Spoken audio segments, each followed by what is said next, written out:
Sateista lokakuun viimeisen päivän iltaa Porin 5. kaupunginosassa valaisi jälleen Heikinlinnan valoteos. Jo toista kertaa toteutetun valoteoksen takana ovat taiteilijat Anne Salmela ja Anna Turunen yhdessä Heikinlinnan asukkaiden kanssa.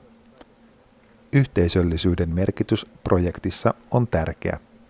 Kaikki pääsee jollain tavalla näyttämään jotain omasta elämästä mahdollisesti. Jossain tapauksissa on pelkästään väärin, minkä he ovat valinnut, ja joskus se on jotain esimerkiksi, mikä liittyy heidän omiin harrastuksiin tai muihin kiinnostuksen kohteisiin. Eli tässä tehdään semmoinen iso teos yhdessä, jossa moni pääsee vaikuttamaan siihen lopputulokseen.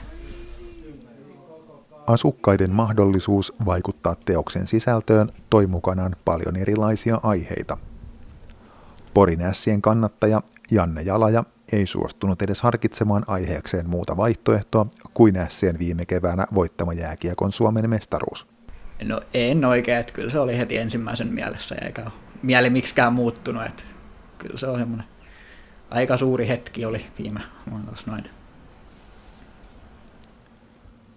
Vastaavia valoteoksia on luvassa myös tulevaisuudessa. Eli helmikuussa tulee sitten Sampolan valoteos Porissa myöskin, ja sitten vuoden päästä syksyllä esitellään tämä koko Valonlinna-projekti Taidemuseossa.